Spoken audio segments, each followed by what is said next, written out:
हमार पीछा करे से कोनो फायदा नहीं खे चाचा। रुक जा, अरे रुक। हमरा के केहू न पकड़ सकी। हमरा तोता उड़ा के तू ठीक ना कैलू चंदा। हम केहू के पिंजरा में ना देख सकीला। हाँ, तू हमार नुकसान करवा देलू चंदा। पिंजरा से केहू के आजाद कैला से नुकसान ना होवेला चाचा। यार अंग्रेजी ना बतियावा, समझलू? ये अंग्रेजी ना है चाचा, सीधा सरल भोजपुरी है भोजपुरी। चंदा रुक। का भाई चाचा? आज मर जाए तो आके छोड़म नहीं का, बहुत सतौले हो तू। हम उड़ जाए और तहारी आशा आसे रह जाई। ए बुड़बक चाचा, तू हमरा के कबो न पकड़ पाईबा। ए चंदा रुक, तू हमार तोता उड़ा के कहाँ भागा तारू? रुक चंदा, रुक चंदा, रुक जा चंदा। हमार तोता उड़ा के कहाँ भागे तारू? हम अन्याय ना सह सकीला, चाहे वो केकरो परी होए। चंदा, चंदा, चंदा रुक, चंदा, देखना, तो भी वापस करना था। चंदा चंदा, और तो भी वापस कर देना। चंदा रुक जा, देखना। एकदम बानर ने लगा तारा। आ तू बंदरिया ने दांत खिसिया बता रे। तो चल जो ने अपना रास्ता देखा, चल जो। हाँ तो ठीक है, जात है।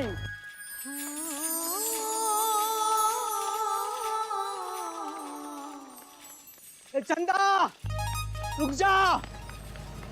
अरे भैया रे, ई जमदूतवा तो अब हमारे पीछे लागल बा। रुक जा चंदा, तो के छोड़म नहीं। अब बोला एन्ने ओने फुद का तो ना। अब बोला छोड़ हमार हाथ, हम कुछ न कहीं है। हमार तोता उड़ा के बोला तारी कुछ ना कैली। तो हरा के तोता का दाम देवाही के पड़ी, नहीं तो घाटी के पुलिस चौकी ले जा, समझ लो?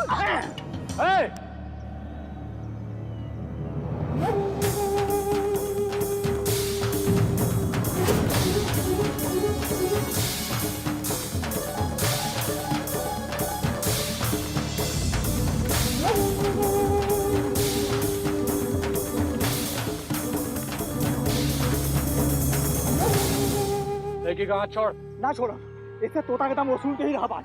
अरे सठिया गइल बड़ा का रे? हाँ, अरे बुढ़ाउते में ससुरे लड़की का हाथ पकड़ने वाले। छोड़ा हो मरते, एक हाथ के पकड़ी। ये हमारा तोता उड़ा दे, इससे तोता का दाम वसूला था। और क्या? रवा खुदे बताएं कि एक तो भोला बेजुबान पंछी के बल जोबड़ी पिंजरा में बंद कर देलस और वो बेचारा टूअर नेर उदास रहल। तो बस हम उनने से आईनी और पिंजरा खोल के वो पंछी के उड़ा देंगे। तब रवा बताएं कि मैं गलत का कहीं नहीं। वो उदास ना रहा, ओकर हम देखभाल करते हैं। वो उदास बिल्कुल ना रहा, ये झूठ बोला। हाँ, देखभाल करत रही। रवा बताएं कि पिंजरा में कितनो देखभाल करल जा, पिंजरा में क्यों खुश रही का? यदि तहरा के कोई पिंजरा में बंद कर दलस तो माने वहने का वो तहरा अच्छा से ख्याल रखी, तहरा के अच्छा खाना पीना दे और तहरा के रानी के जैसन बना के रखी। हम ठीक कहनी नु मालिक? का ठीक कहला? पिंजरा पिंजरे होला, चाहे वो सोने का काहे ना हो। और यदि हमरा के केहू पिंजरा में बंद करे के कोशिश करी नु तो वो बहुते पछताई। काहे से पिंजरा में तोड़ के ना हम भाग जाए।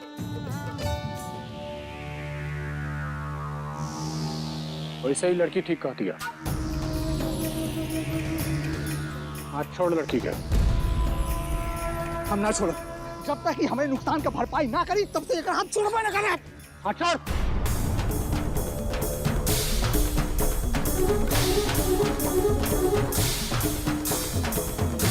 अरे ससुर, अब बैगन के भाटा नियर मुंह ना लटका के रहा। सरकार तोरा नुकसान के भरपाई करी है ससुर। चल सरकार के गोर चुम।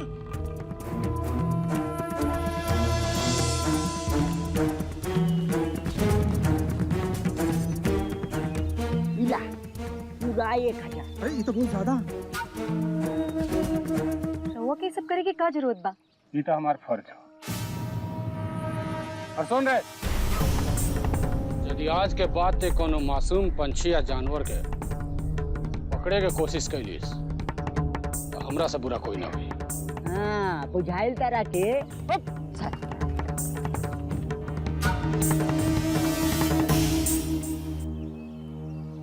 अब ठीक बा? रवा लोगन के बहुत बहुत धन्यवाद। अब हम जाता नहीं। सुनो,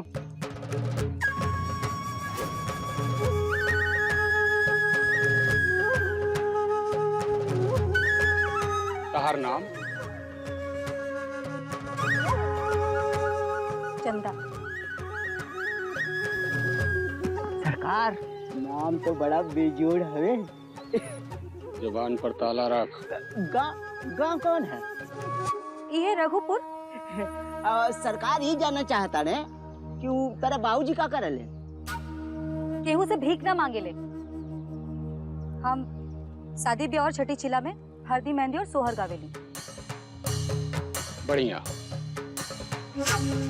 बहुत बढ़िया। तोहरा के हमनी हवेली में एक दिन जरूर बुलाई, सोहर गावे खातिर।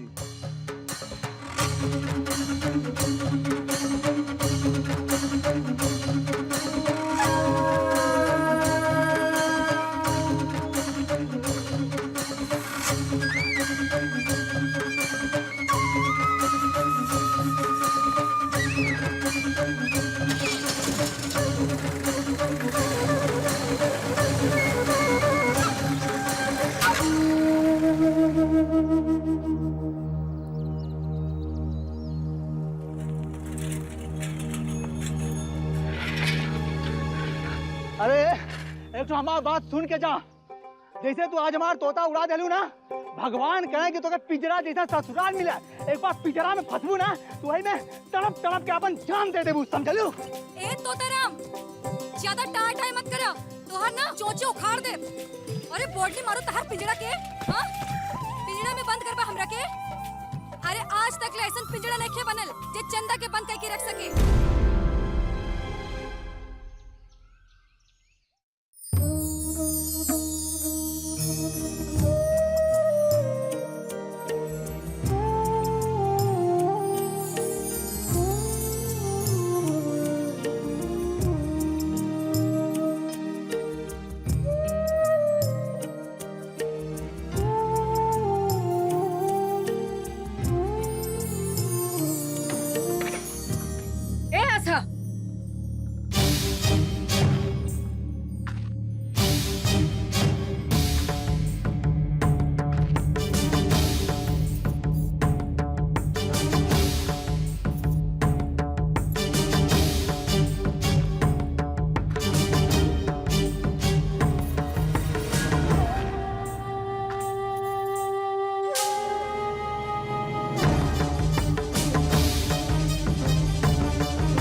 चौहान खानदान का पतो हो और गहना पहने के कोनो सौर नहीं खे।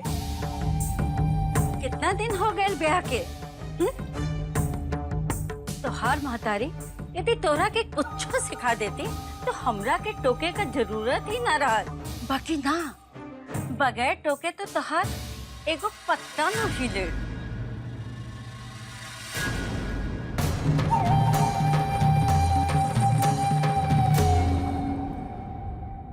बाकी ये बतावा हमरा के कि इतना सज धज के कहवा जात पाड़ू? अकेले अकेले कौन खास आदमी से मिले जात बाड़ू का? ऐसे छुपायल बाड़ू का? अम्मा जी तो जानत बानी कि आज हमार भतीजा देवेंद्र के बारात निकले के बा और हमार परिवार के एगो रीत बा कि जब तक लड़का के बुआ तिलक न लगाए। गर्दनिया सीधा रख। तहरा वहाँ जाए बहुत जरूरी बा। हाँ तो का जाए के पहले पूछल जरूरी ना बा? मुख्तार हो गए बाड़ू। हमरा के माफी दे दी अम्मा जी। बाकी रउआ से पूछे बगैर हम कहियो न जाइला। तो हमरा से पूछे बगैर इतना तैयारी के हम का समझी? हमार बाबूजी रउआ के न्योता देवे आइल रहलन। तो का हम तोरा के जाए के कह देनी? हाँ, 7वां महीना चलत हो तुहार, दुई बार नुकसान कई के हमरा के बहुत सुख दे देलू। ए बेरी केहू का न चली, जौन हम कहब तौने होई। बस तोरा कहूँ जाए के जरूरत नहीं खे। माई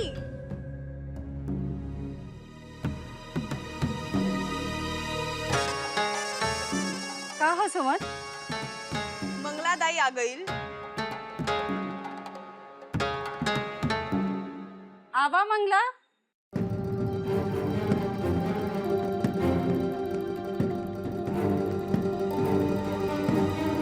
तहरे इंतजार करत रहले। ए बेरी इतना देरी से काहे बुलावलू ठकुराइन? अरे हमनियों के भी तो देरी से पता चलल मंगला। अब भौजी तो अपन पेट छिपावत रहली, बाकिर कभी सच पे भी पर्दा पड़ल बा का?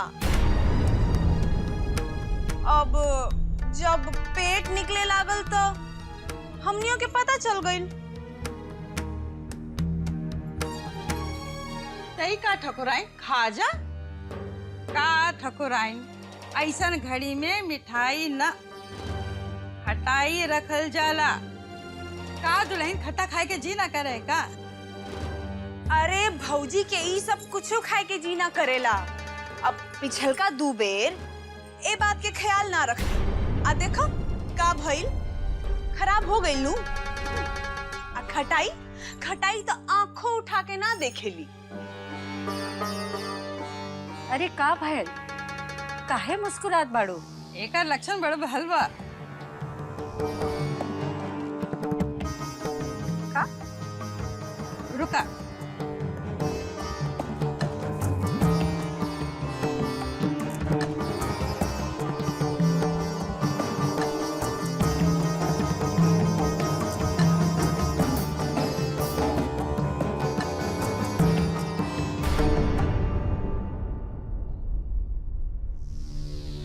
आवा दुल्हन, ई बतावा हमरे कौन हाथ में कौड़ी बा?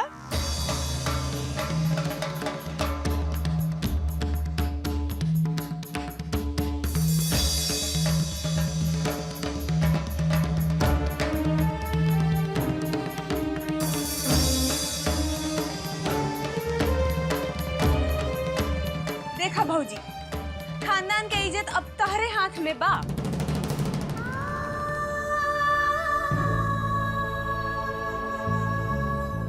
हे राम जी रक्षा करी हा। ना जाने ही कौने परीक्षा में फंसा देली बिया।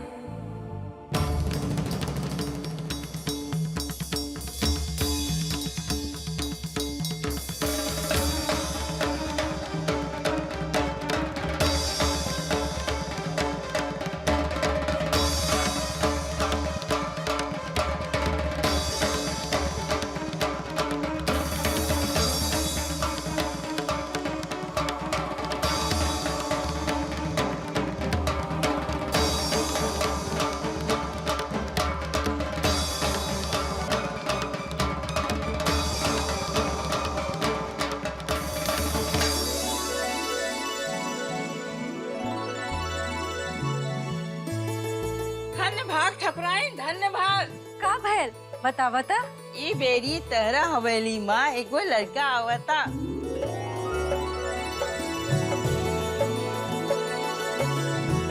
तहरा गोद में तहार पोता खेली और सुमन का भतीजा। हमार नेक तैयार रखे लोगे। यदि ई सच हो गए तो जौने मंगबू तौने देव। ई ठकुराइन के जबान बा। बाकी ई बतावा, ई बात के गारंटी का बा? सोना आना गारंटी बा। आज तलक जोन मेहरिया हमरे कौड़ी वाले हाथ में हाथ रखलिस ओकरे बेटवा भव। एकरो बेटवा होई अजमाइल। अरे सुमन, मंगला के मुंह मीठा करवावा। हाँ माई, हाँ ओके आप तनी आओ मंगला।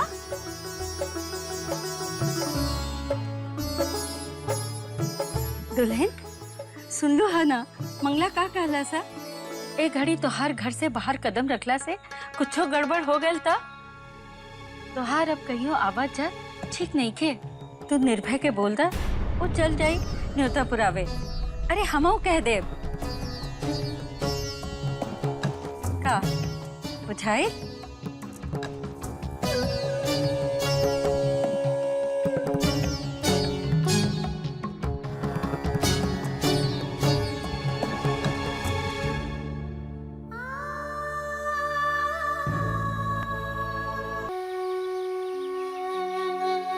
बाबूजी उठी जल्दी से। बाबूजी अब उठ भी जाए ना। सुधा दे जा यहाँ से। इना मनी आई से बताओ तानी।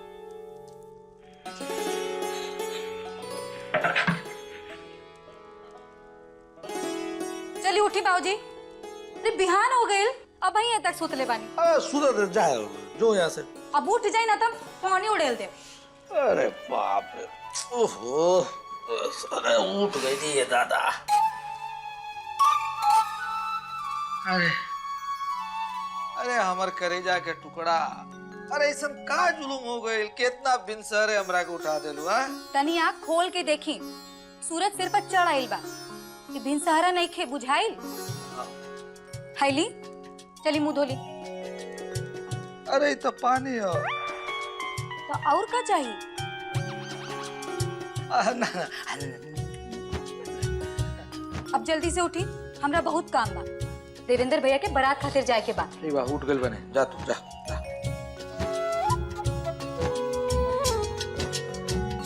पहले हमारे को सवाल के जवाब दा। देवेंद्र भैया के बारात खातिर तरह पगड़ी खरीदी कइल गइल रहे ना? पगड़िया कहाँ बा?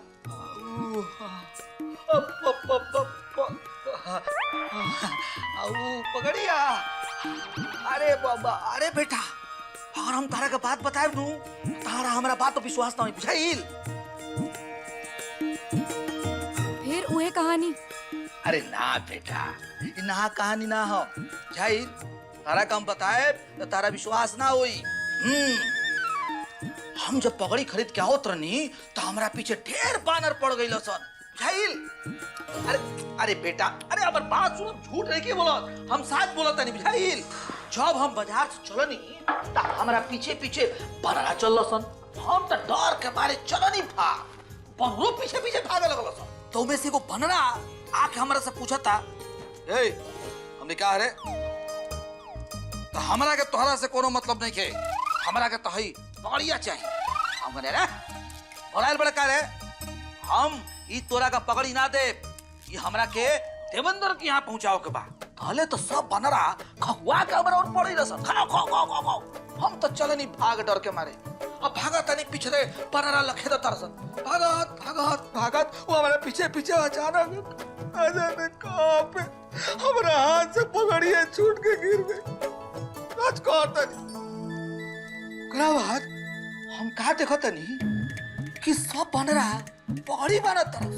हैं का जमाना आ गइल बा, बनरो सन सब पगड़ी।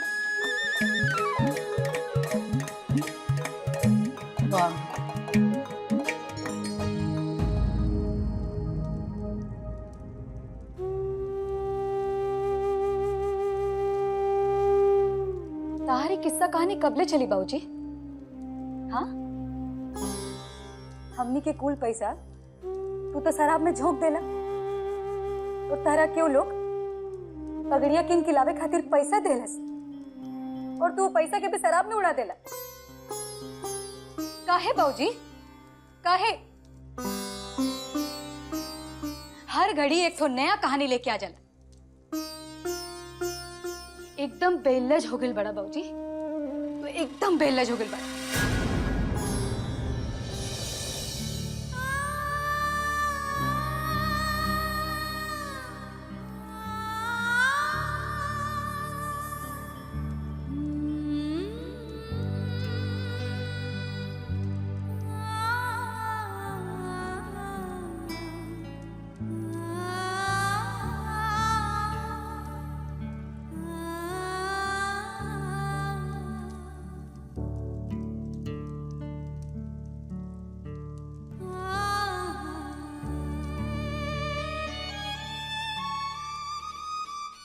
हाय ली पैसा और एकरा से जाके पहले पगड़ी खरीद के लाई और बारात निकले से पहले वहां दे के आई।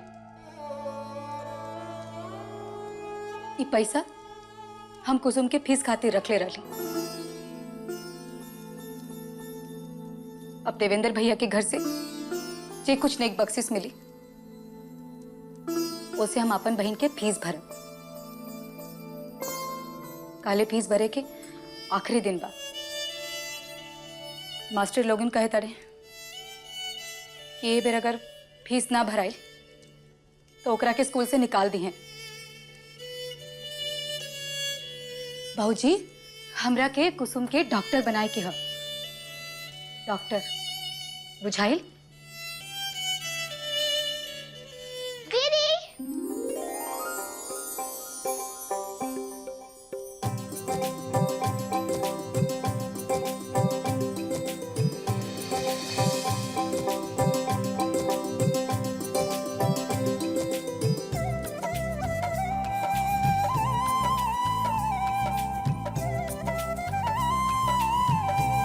डॉक्टर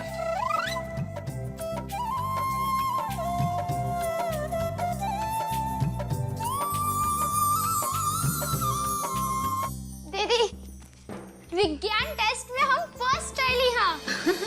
अच्छा हमरा तो पहले से मालूम रहे कि हमारी बहनी सब कुछ कर सकेली। अच्छा चला हाथ गोड़ धोला और खाना खा लो। दीदी वो फीस